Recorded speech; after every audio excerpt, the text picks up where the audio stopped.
안녕하세요. 저는 올해 50대 중반이 된 남자입니다. 저는 어린 시절부터 남들과는 다른 가정 환경에서 자라왔어요.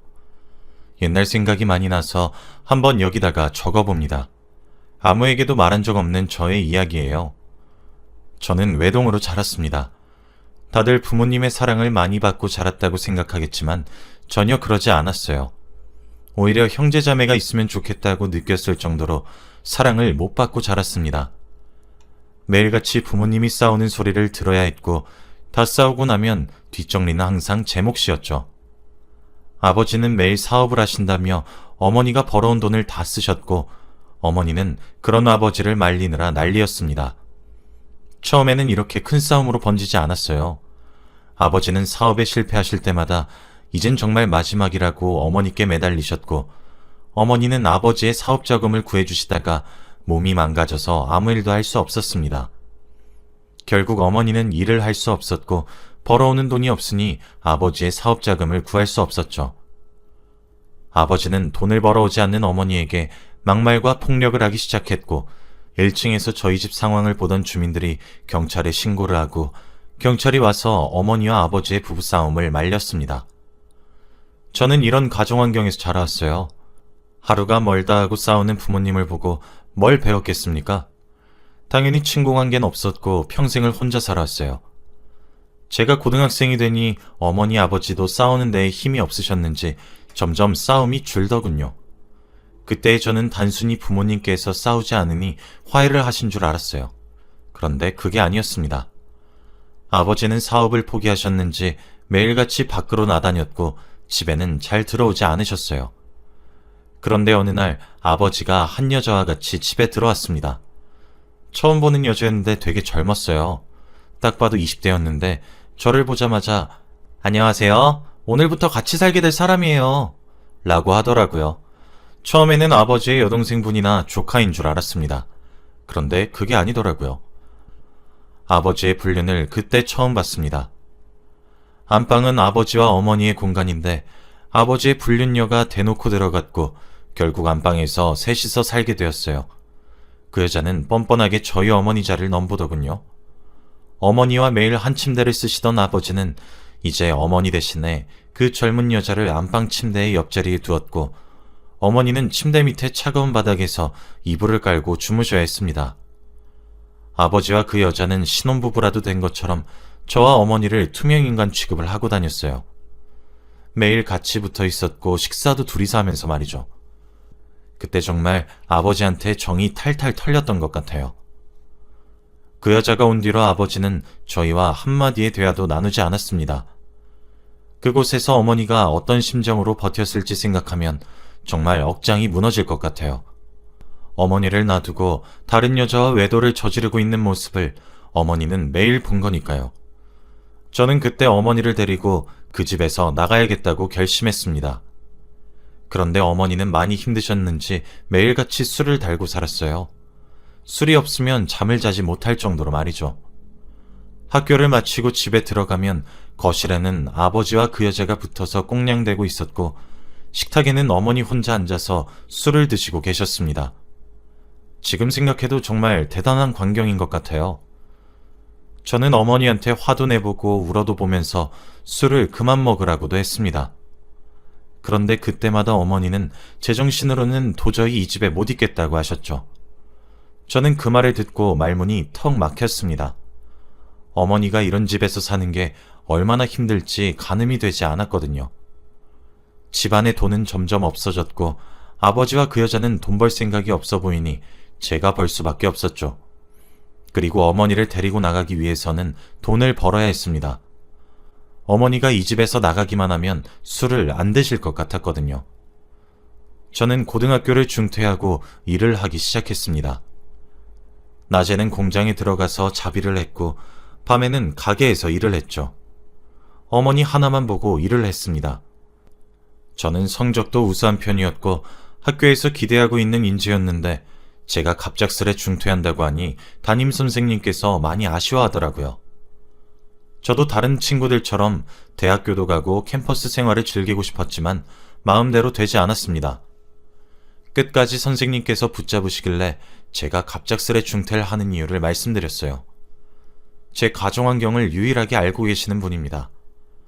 제 이야기를 들으시고 선생님은 할 말을 잃으셨고 저를 붙잡지 못했죠. 그러면서 저에게 연락처 하나를 주셨습니다. 자기 지인이 하는 공장인데 저를 소개시켜 주겠다고 하셨죠. 솔직히 고등학생인 제가 어디서 뭘 할 수 있을지 걱정이 이만저만이 아니었는데 담임 선생님 덕분에 좋은 일자리를 얻을 수 있었습니다. 전 담임 선생님이 소개해 주신 곳으로 가서 일을 시작했어요. 다행히 일도 괜찮았고 수입도 넉넉한 편이었죠. 그런데 제가 이렇게 돈을 벌면 당연히 아버지가 가만히 있을 사람이 아니잖아요. 사업 생각은 접은 줄 알았는데 저에게 대뜸 다가와서는 사업 자금을 달라고 했습니다. 마치 저에게 돈을 맡겨놓은 사람처럼요. 솔직히 그때 아버지와 한 지붕 아래에서 살았는데 몇 달 만에 나눈 대화였어요. 저는 무시했습니다. 아버지를 아버지라 생각하지 않았거든요. 그리고 저런 사람이 제 아버지인 게 끔찍했습니다. 그런데 한 번 무시하고 두 번 무시하니 점점 손이 올라오더라고요. 그때부터 시작되었습니다. 가정폭력이요.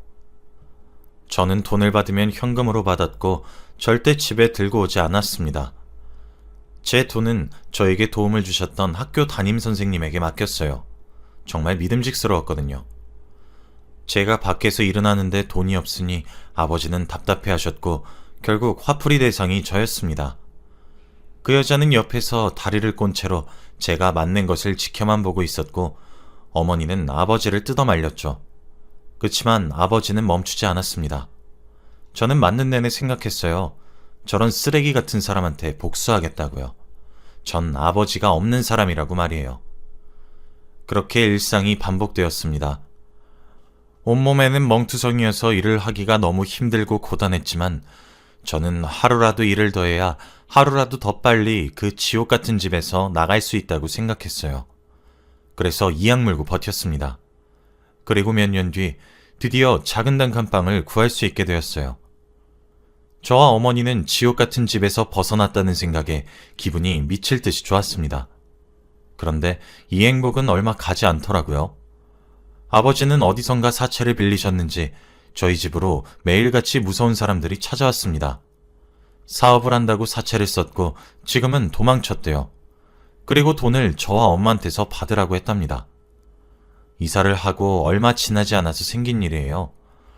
끝까지 우리에게 피해만 끼치는 아버지가 세상에서 제일 미웠습니다. 알코올 중독 증세가 조금 나아지나 싶었는데 어머니는 사채업자가 찾아온 뒤로 계속 술을 마셨어요. 술을 마시지 않고 잠에 들면 악몽을 꿔서 꼭 술을 먹고 주무셔야 한다고 했습니다.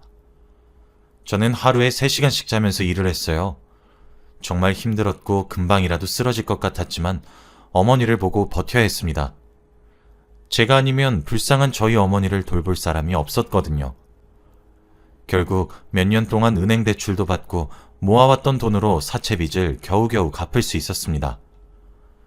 이제 다시 시작되었어요. 다시 처음부터 돈을 벌어야 했습니다.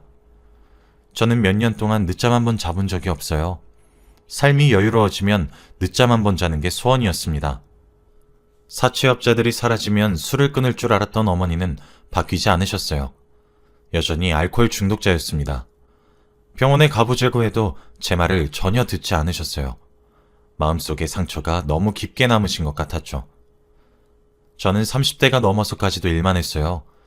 다행히도 그동안 승진도 하고 일도 여유로워져서 예전보다 많이 괜찮아졌습니다. 그렇게 저는 어머니와 단둘이서 행복하게 살 줄 알았죠. 그런데 왜 불행은 행복할 때 찾아올까요? 저희 공장이 다른 회사와 계약을 하게 되었는데 그 회사 주인이 바로 저희 아버지였습니다. 저는 처음엔 동명이인인 줄 알았어요. 아버지의 이름이 흔하진 않지만 절대 이런 기업을 운영하고 있을 거라고는 상상도 못했거든요. 왜냐하면 항상 사업에 실패하셨으니까요. 그런데 우연히 본 기사 속에는 아버지가 보였습니다. 그리고 그 옆에는 몇십 년 전 저희 집에 들어와서 신혼살림을 한 여자였죠. 둘은 인꼬 부부로 알려져 있었고 많은 사람들의 부러움을 사고 있는 커플이었습니다. 저는 기사 내용을 읽고 역겨웠어요. 과거 이미지 세탁을 하고 저런 모습으로 살아가는 게 화가 났거든요. 거기다가 저희 공장과 계약을 해서 비즈니스 관계로 만나야 했습니다. 미팅을 하기 전날까지도 계약을 파기할지 고민했어요. 물론 어머니한테는 한마디도 하지 않았고요. 그런데 그 계약을 파기한다면 손해가 너무 컸기 때문에 저 혼자서 섣불리 결정할 수 없었습니다. 결국 미팅을 하게 되었죠. 아버지는 저를 보자마자 동공이 심하게 흔들리셨어요. 저는 반응하지 않았습니다. 그리고 회의는 무사히 끝났고 아버지는 저와 단둘이서 이야기를 하자고 했죠. 직원들을 내보내고 이야기를 나누었습니다.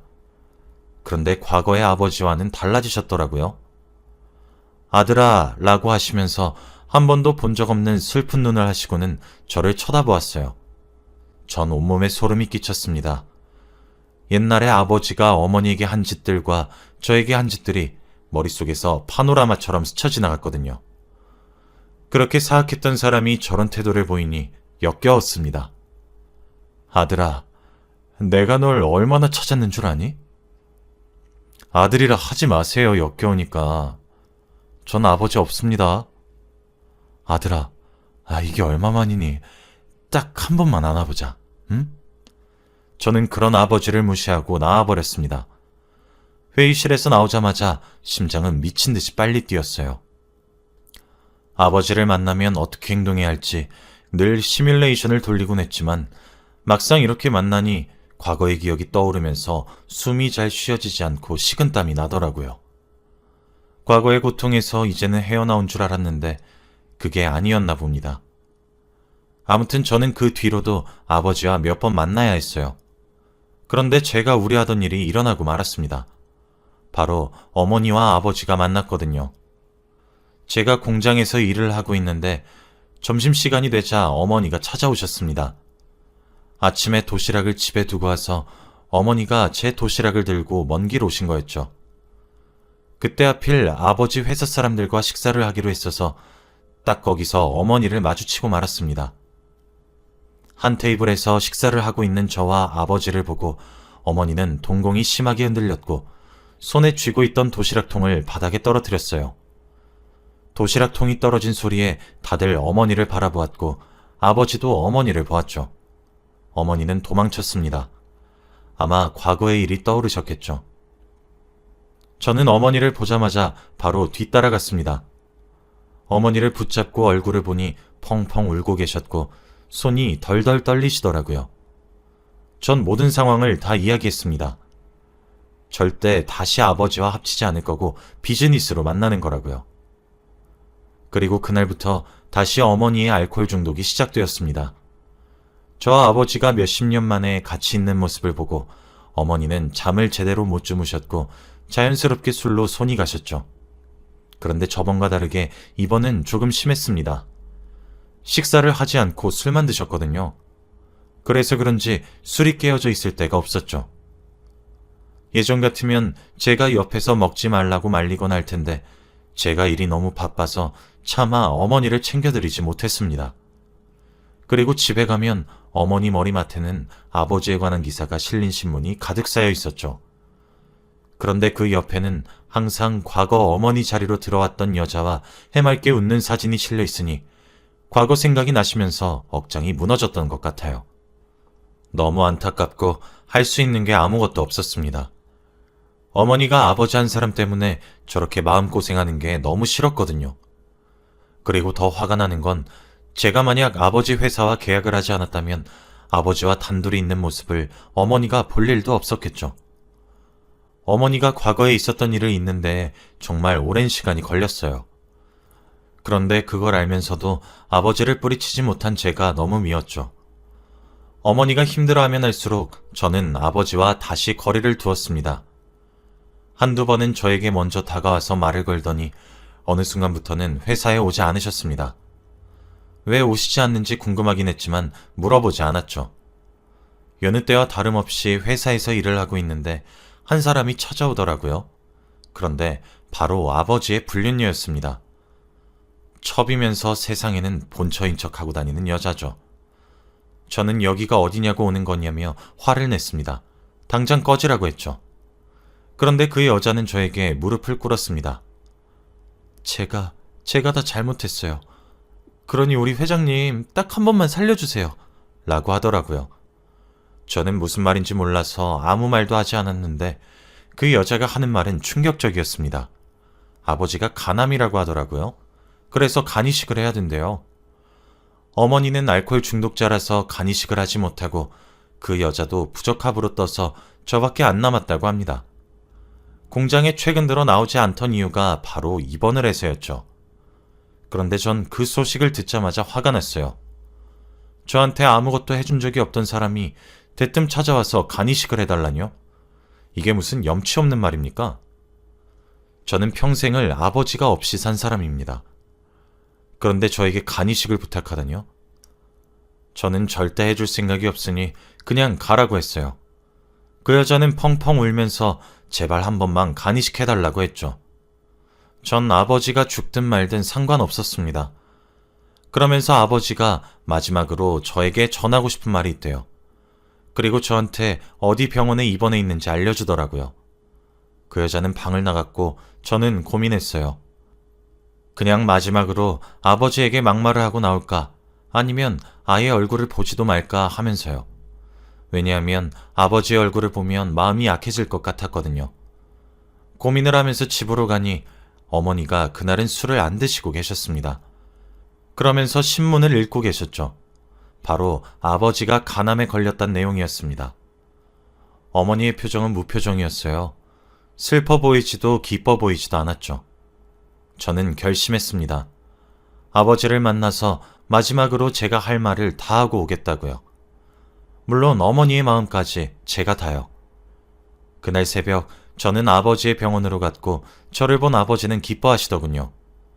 마치 제가 간이식을 하기 위해 자신을 찾아간 줄 아는 것 같은 눈치였죠. 아버지는 금방이라도 생을 마감하실 것 같은 외모였어요. 몸은 뼈밖에 없었고 산소호흡기를 달고 계셨습니다. 저는 주저하지 않고 아버지에게 다 이야기를 했어요.